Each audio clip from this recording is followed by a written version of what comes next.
येन बद्धो बलिराजः दानेन्द्रो महाबलः तेन त्वाम अभिवंदामि रक्षे माचलः। रामकृष्ण हरी मौली, मी ज्योतिष आचार्य वेदांत कुलकर्णी आपले युट्यूब चॅनल स्वामी ज्योतिष ऑफिशियल मध्ये आपले सहर्ष स्वागत करत आहे। आजचा जो काही कार्यक्रम आहे हा रक्षाबंधन संदर्भामध्ये आपल्या समोर मी घेऊन येत आहे। आपल्याला माहिती आहे 9 ऑगस्ट 2025 रोजी म्हणजेच श्रावण शुक्ल पौर्णिमे दिवशी आपलं रक्षाबंधन आपण सर्वत्र मनवणार आहोत।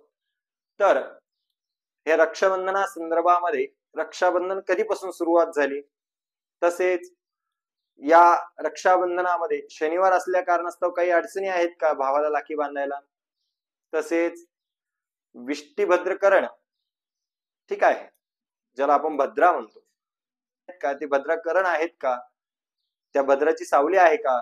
भद्रा ही यमाची व शनिदेवतेची बहीण आहे, हिची सावली आहे का, नेमकं भद्रा असल्यानंतर काय होतं ते सर्व काही या व्हिडिओच्या दरम्यान आपण जाणून घेणार आहोत। असो तर सर्वप्रथम आपण जाणून घेऊया यावर्षी कधी रक्षाबंधन आहे। 9 ऑगस्ट 2025 रोजी रक्षाबंधन आहे। 8 ऑगस्ट 2025 रोजी दुपारी पौर्णिमा सुरुवात होत आहे 2:12 नंतर। तसेच ती जी काही पौर्णिमा आहे ती 9 तारखेला दुपारी 1:24 1:24 ही पौर्णिमा असणार आहे। तर रक्षाबंधनात जे काय आहे ते आपल्याला 9 तारखेला साजरं करायचं आहे। आता 9 तारखेला साजरं करत असताना आपण आधी जाणून घेऊया रक्षाबंधन कधीपासून सुरुवात झाली। हे बघा, जेव्हा वामन अवतार झाला होता त्यावेळेस जे काही बलिदेवता आहेत, आपण त्यांना देवच म्हणूया, ते त्रैलोक्यावरती ते विजयी होते, त्यांच्याकडे सर्व त्रैलोक्य होतं आणि ते दानशूर सुद्धा होते। महत्वाचं म्हणजे दानशूर होते। त्यावेळेस भगवान विष्णुदेवांनी वामन अवतार धारण केला आणि वामन अवतार धारण केल्यानंतर त्यांच्या यज्ञाकडे गेले। त्यांचा यज्ञ चालू होता, त्या यज्ञामध्ये गेल्यानंतर हे जे काही बलिदेवता होते हे ब्राह्मणांना जास्त पूजन करायचे, ब्राह्मणांचं पूजन करायचे। सर्व ब्राह्मणांना तसेच सर्व जनांना, सर्व लोकांना दान धर्म हे अत्यंत उत्तम पद्धतीमध्ये करायचे, दानशूर होते ते। या ठिकाणी वामन अवतार धारण करून म्हणजेच एक छोटा ब्राह्मणाचा अवतार धारण करून, बटूचा अवतार धारण करून भगवान विष्णू त्यांच्याकडे गेले। भगवान विष्णू त्यांच्याकडे गेल्यानंतर त्यांनी त्यांचं पाद प्रक्षालन केलं, म्हणजे पाय धुतले। त्यानंतर त्यांना गंध उपचार पूजन वगैरे केलं। ते सर्व झाल्यानंतर त्या ठिकाणी वामन देवाला त्यांनी प्रश्न विचारला की हे देवा, हे ब्राह्मणा, हे भूदेवा, तुम्हाला काय हवंय, माझ्याकडून तुम्हाला काय हवंय। त्यावेळेस त्या ठिकाणी असलेले जे काही वामन देवता आहेत त्यांनी त्यांच्याकडून 3 पाय ठेवेल इतकी जागा मागून घेतली। वामन देवांना हे असं बोलल्यानंतर त्या ठिकाणी बलिदेवता लगेचच म्हटले की ठीक आहे, मी तुम्हाला जे काही 3 पाय 3 पग भूमी ही तुम्हाला मी दान करतो। मग आता त्या ठिकाणी भगवान विष्णू यांनी आपलं विराट रूप धारण केलं आणि ते विराट रूप धारण केल्यानंतर संपूर्ण ब्रह्मांड त्यांच्या 2 पायांवरती पूर्णपणे भरून गेलं।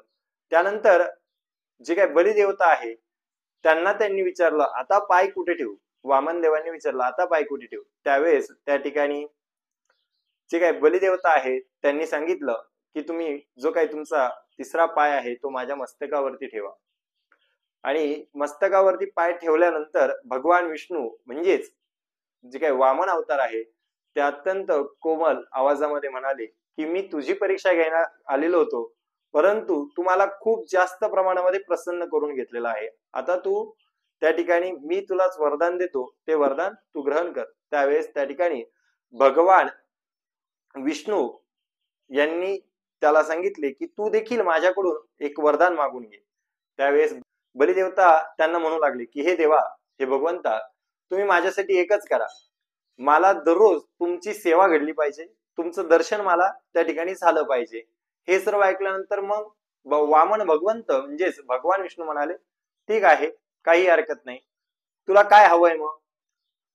तर त्यावेळेस बलिदेवता म्हणाले की मी ज्या ठिकाणी वास करेन त्या ठिकाणी तुम्ही माझ्या द्वारावरती उभे राहावे. काय राहावे? द्वारावरती उभे राहावे. त्यावेळेस भगवान विष्णूंनीच त्यांना जे काही पाताळ आहे ते पाताळाचं राज्य देऊन टाकलं. आणि पाताळाचं राज्य देऊन टाकल्यानंतर त्या ठिकाणी ते द्वारपाल म्हणून स्वतः विष्णू भगवंत त्या ठिकाणी राहिले. विष्णू भगवंत त्या ठिकाणी राहत असताना लक्ष्मी देवतेला अत्यंत विष्णूंची आठवण आली. कारण विष्णुदेव हे चोखदारी करत होते तिथे, आणि असे असलेले ते विष्णू प्रभू त्यांची आठवण काढत असलेली लक्ष्मी देवता बलीकडे गेली. बलीकडे गेल्यानंतर त्या ठिकाणी ती द्वारामध्ये जाऊन बोलायला लागली की मला आता राखी कोण बांधणार? आज रक्षाबंधन आहे, मला भाऊ नाही, मला राखी कोण बांधणार? असे तिचे वाक्य ऐकल्यानंतर बलिदेवता त्या ठिकाणी द्वाराजवळ आले व म्हणाले, बहीण तू चिंता करू नको, मी तुझा भाऊ आहे, मला तू राखी बांध. हे सर्व बोलणं ऐकल्यानंतर त्या लक्ष्मी देवीने त्याला राखी बांधली. बलिदेवाला राखी बांधल्यानंतर बलिदेव म्हणाले की तू माग, तुला काय हवंय? तू माझी बहीण आहेस, तुला काय हवंय तू मला सांग.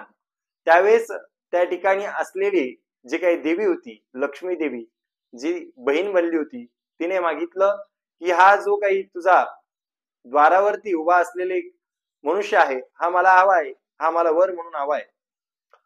त्यावेळेस त्या ठिकाणी लगेचच बलिदेवतेला कळालंय की ही जी काय आहे ही लक्ष्मी आहे.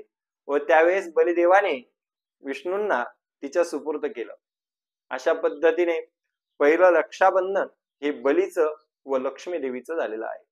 आणि हे जे काही रक्षाबंधन आहे, या रक्षाबंधनामध्ये आपण जो धागा बांधतो त्या धाग्याने आपल्या भावाचं हे प्रत्येक संकटामधून रक्षण होतं. तसेच त्याची जी काही कीर्ती प्रगती आहे ती वाढत उन्नत होत असते.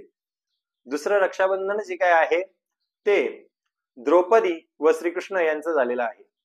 द्रौपदी व श्रीकृष्ण यांचं जे काय आहे दुसरं रक्षाबंधन झालेलं आहे. भगवंताच्या हाताला लागलेलं होतं त्यावेळेस त्या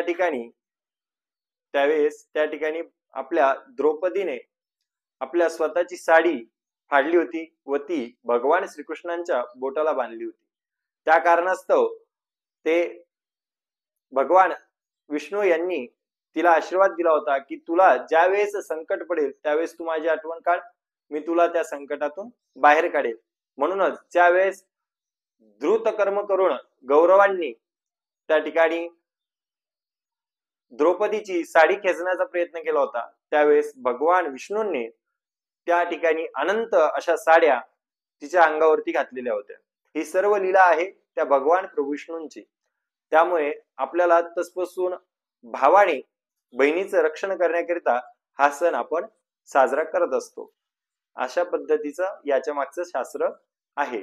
असो, आता हा जो काही सण आहे हा कोणी साजरा केला ते आपण बघितलं, का साजरा करायचा ते देखील आपण या ठिकाणी बघितलं. तर आता आपण बघूया हे विष्टिभद्रकरण म्हणजेच आपण ज्याला भद्रकरण असं म्हणतो हे काय आहे व या भद्रकरण असल्यानंतर का आपण रक्षाबंधन म्हणावू नये. जे काही रावण होते, रावणाची बहीण शूर्पणखा, या शूर्पणखेने भद्र कर्णावरती रावणाला राखी बांधली होती. भद्रा ही शनी व शनी व यमाची बहीण आहे, सूर्याची पुत्री आहे. त्या ठिकाणी ती करण चालू असताना रावणाला त्या शूर्पणखाने राखी बांधली व ती रक्षाबंधन झाल्यानंतर त्या ठिकाणी रावणाचा काय झाला, त्या भद्रकर्णावरती रक्षाबंधन मानल्या गेल्यामुळे रावणाचा त्या ठिकाणी वध झाला रामाच्या हातून, असं मान्यता आहे, अशी मान्यता आहे. तसेच त्या कारणास्तव आपल्या भावाला कोणत्या प्रकारच्या संकटाला सामना करावा लागू नये या भद्रकर्णामुळे त्या ठिकाणी त्याच्यामुळेच भद्रकर्णावरती राखी बांधत नसतात. परंतु या वर्षी भद्र हे करण आपल्याला नाही. सौभाग्य आपल्या योग आहे. तसेच जे काही बालकरण आहे ते बालकरण रात्रीचं करण आहे व तसेच भवकरण हे दिवसाचं करण आहे. दिवसभर भवकरण असणार आहे व रात्रीच्या वेळेस बालकरण असणार आहे. तरी देखील कोणत्याही प्रकारची अडचण या ठिकाणी अडथळा आपल्याला या ठिकाणी दिसणार नाही. तुम्ही सकाळपासून ते दुपारी 2 वाजेच्या दरम्यान कधीही रक्षाबंधन हा सण साजरा करू शकतात. त्यामध्ये कोणत्याही प्रकारची अडचण अडथळा राहणार नाही. रामकृष्ण हरी माऊली. तुम्हाला हा व्हिडिओ कसा वाटला, ही माहिती कशी वाटली नक्कीच कमेंट मध्ये सांगा. तसेच व्हिडिओ आवडल्यास लाईक करावे व चॅनलला सबस्क्राईब करावे. रामकृष्ण हरी माऊली. धन्यवाद.